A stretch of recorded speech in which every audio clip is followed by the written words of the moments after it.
Welcome to D.I.Y. Automotive School with my friend Pete and Minnie, the body shop girl.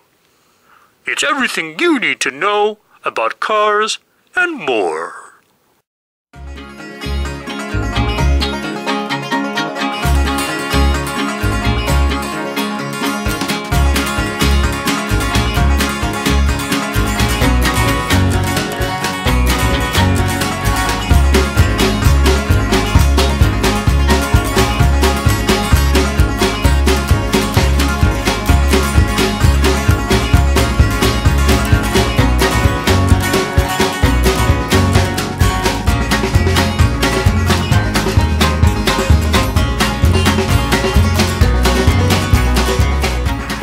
Okay, if you look at the hood right there, you can see where it's starting to bubble and crinkle. We're going to take our scraper blade, cheap, inexpensive, and we're going to start scraping that off.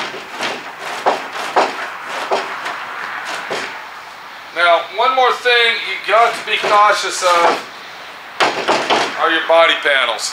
I want you to take a good look at that. That is what you call tin canning.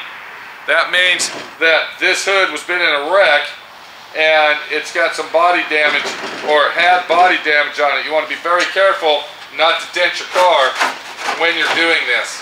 I'm going to take my scraper and you can see that it's removing some of it, but it's not removing all of it.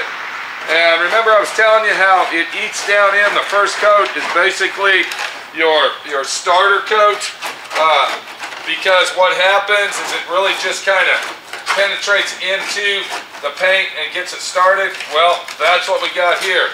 Another thing is that this hood has been painted very vigorously with some very, very high quality paint.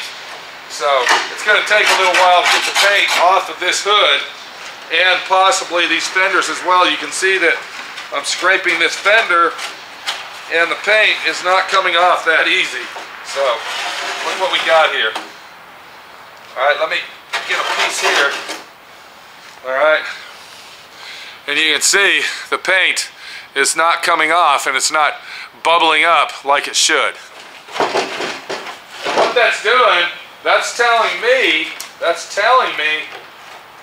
that it's going to take more than several coats to get the paint off of this front end. Which actually kind of sucks. It's not that fun when it comes down to that situation.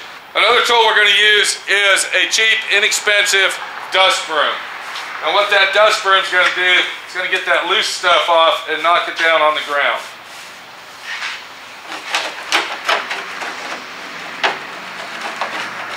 So basically what I'm going to do on this front end, I'm just going to get it where it's bubbling up because there's no sense scraping it.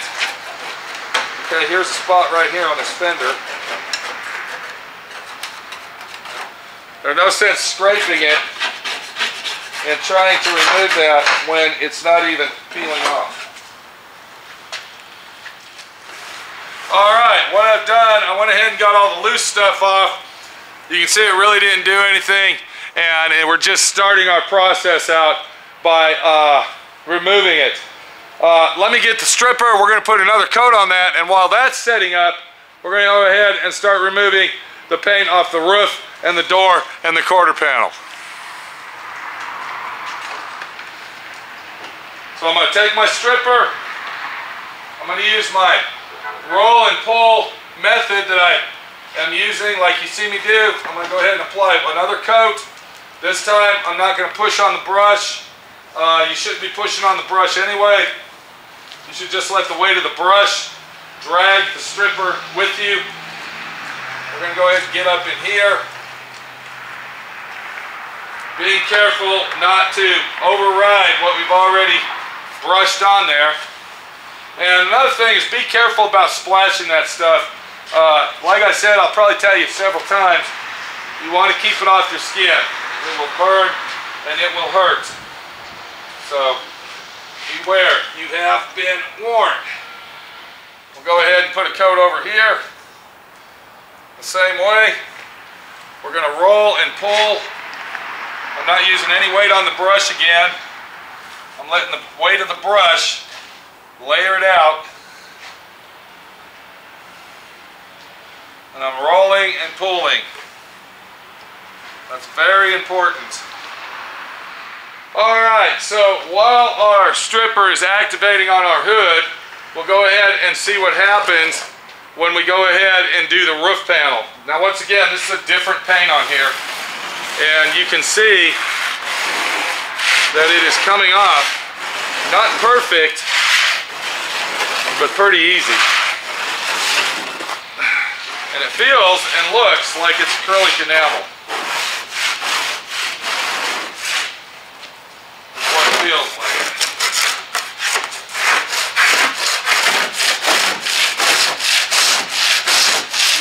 Real careful, don't lean up to the car if you have put stripper on the side of it. Try to lean away from the vehicle. Try not to touch the car. The least that you touch it, the better. Remember your respirator. I would be wearing one, but I am teaching you this. Very important lessons here.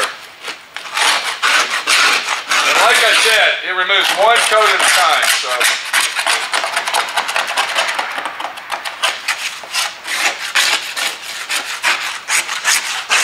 A good scraper is going to be the best tool that you'll use. You can see how I'm holding the scraper. I'm using the side of it. Alright? That's another important situation. Use the scraper to the full maximum use that you can use it. I'm digging in this corner, getting that paint out. Then I pull it back. See how I did that? I'm using the front of my scraper. I'm using the side of my scraper.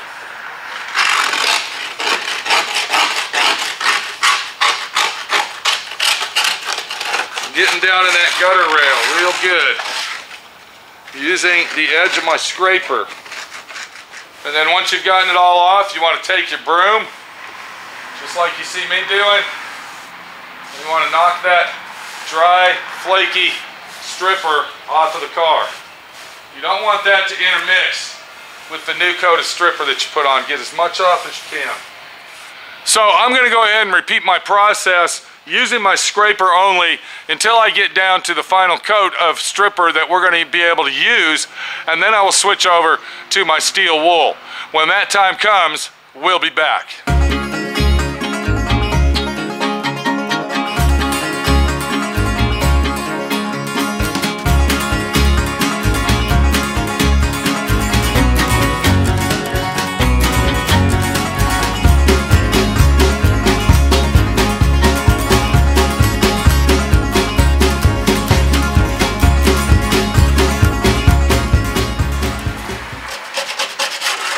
Okay, we're already back on this, and I just wanted to get back on camera here to let you know that this hood,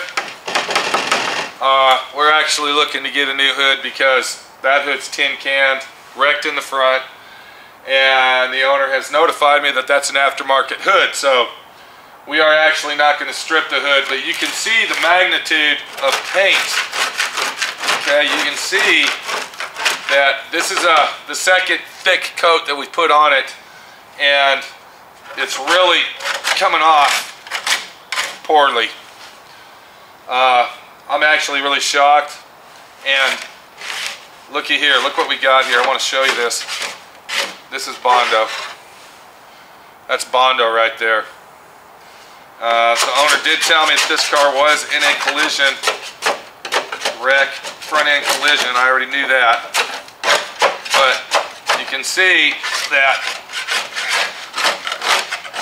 after you let the stripper sit for approximately 30 to 45 minutes, it starts taking the paint off.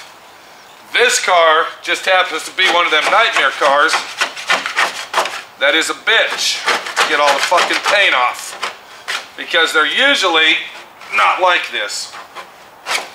They're not like this at all. They usually strip very easy like the roof. This is our second coat. And one more thing I'd like to say is that I have used already 1 gallon of stripper to put 2 coats of paint on this fucking thing. 2 coats of stripper on it, so get the paint off. One more thing I'd like to say is, once the stripper has dried, okay, like this is already dry, and you see what I'm saying? All right, once that's dry, the toxic fumes will not hurt you. It's only when you're putting it on and when it's wet. So that's when you really want to pay attention and really be leery about breathing them fumes in, is when you're applying it to the vehicle in question. It's going to take me probably a couple more hours to get all this paint off down to the primer that you're looking at right here. And then once that happens, we should fall into the category of using our steel wool. And I want to be able to show that to you, because that's a really big process, and it's a process that you need to see to do the job right. So let me get the rest of this off. When we get it down to the primer coat and get all this paint off, we'll get into the next stage of removing our paint off the car, which is using our steel wool. Now you can see that I'm actually cutting this to remove it, and it's being a bitch.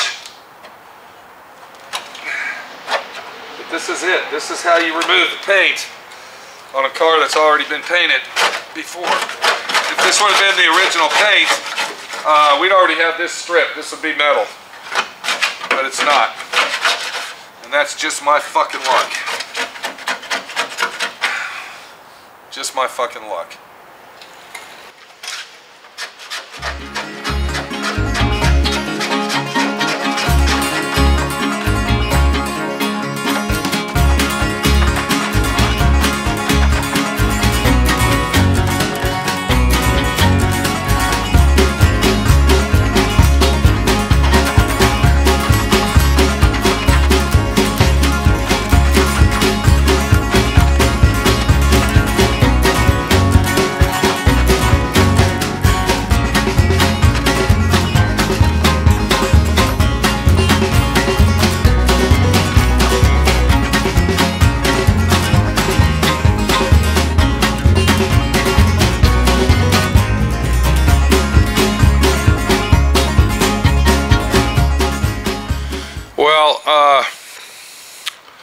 I started this little video set out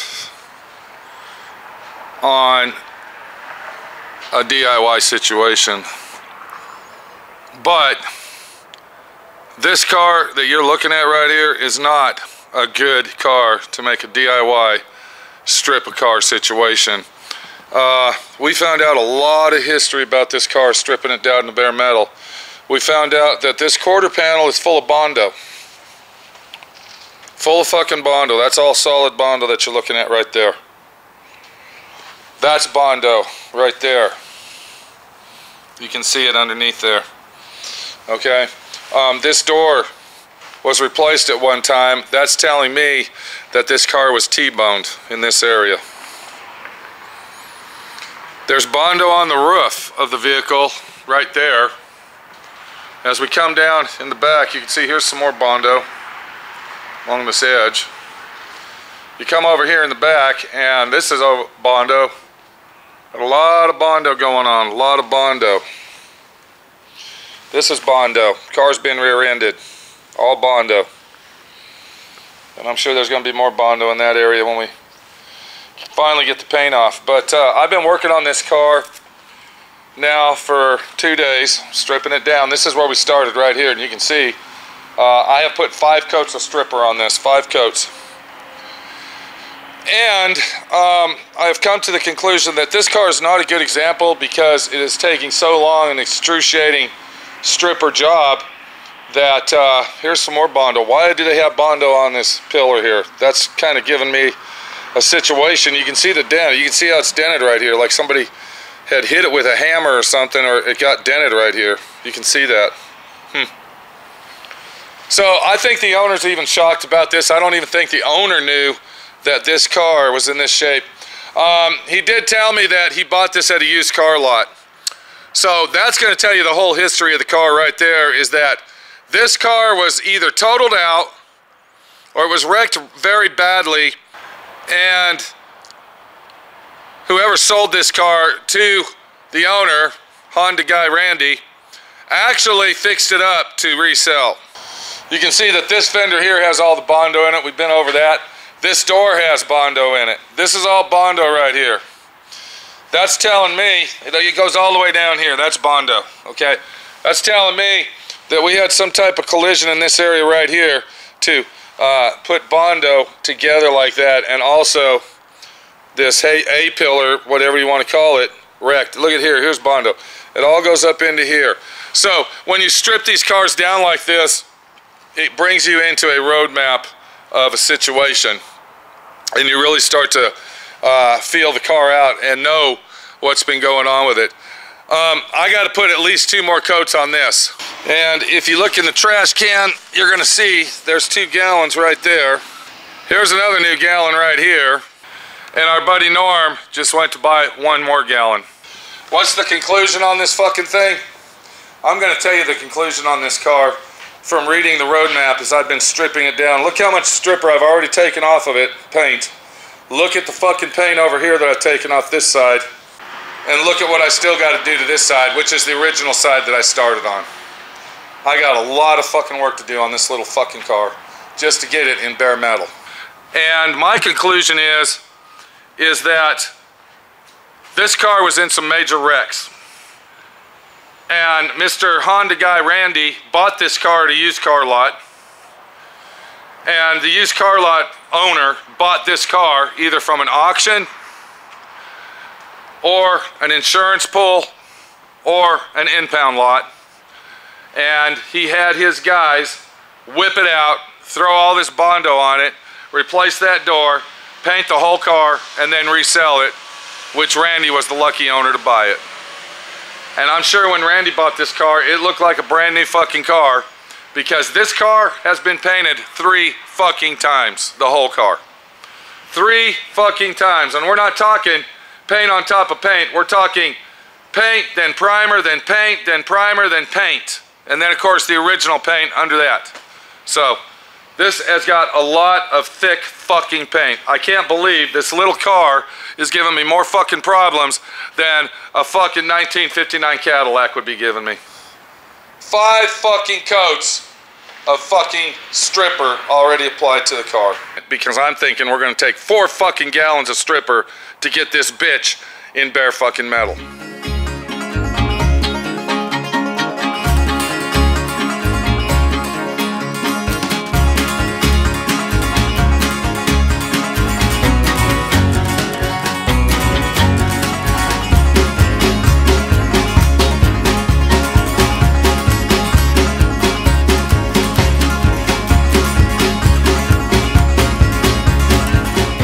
Thanks for watching D.I.Y. Automotive School. Classes don't stop till you know everything.